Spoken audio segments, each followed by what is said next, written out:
প্রস্তুত মঞ্চ প্রস্তুত হবিগঞ্জের শায়েস্তাগঞ্জ উপজেলার যে উপজেলা পরিষদের যে প্রস্তাবিত মাঠ ঢাকা সিলেট মহাসড়কের পাশে, সেই মাঠ কিন্তু একদম তারেক রহমানকে বরণ করে নিতে প্রস্তুত। আপনারা জানেন প্রায় 20 বছরেরও অধিক সময় পর কিন্তু হবিগঞ্জে আগমন করছেন বিএনপির চেয়ারম্যান তারেক রহমান। সেই তারেক রহমানের আগমনকে ঘিরে হবিগঞ্জ জেলা বিএনপি এবং তার অঙ্গ ও সহযোগী সংগঠনের পরিবারের মধ্যে কিন্তু এক উৎসবের আমেজ বিরাজ করছে। ওদের স্বপ্ন পূরণে পাশে থাকতে পেরে আমরা গর্বিত।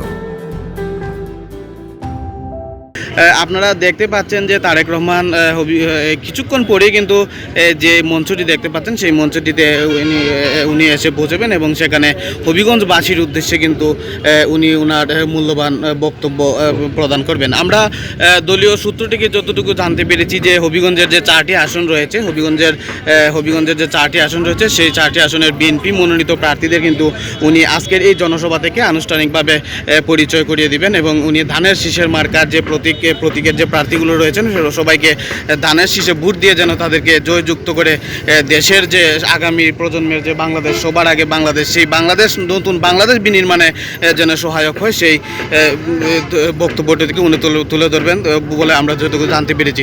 আমরা যদি একটু আইন শৃঙ্খলা নিয়ে কথা বলি তাহলে আমরা ইতিমধ্যে কিছুক্ষণ আগে কিন্তু আমরা এই মাঠে এসে পৌঁছেছি। আইন শৃঙ্খলার বাহিনী কিন্তু র্যাব, বিজিবি, পুলিশ, পাশাপাশি সাদা পোশাকধারী গোয়েন্দা যে কর্মচারী রয়েছেন ওরা কিন্তু অক্লান্তভাবে পরিশ্রম করে যাচ্ছে সার্বিক নিরাপত্তার দায়িত্বে। তো নিরাপত্তা নিশ্চিতে কিন্তু এছাড়াও বেশ কয়েক ধরনের আরও বেষ্টনী করা হয়েছে। আমরা মাঠের যে চারপাশ ঘুরে দেখেছি, মাঠের চারপাশে পুলিশ কন্ট্রোল রুম, স্বাস্থ্যসেবা এবং ওনাদের দলীয় পক্ষ থেকেও কিন্তু কন্ট্রোল রুম খোলা হয়েছে মানুষ যাতে সেখান থেকে সহযোগিতা এবং নিতে পারে।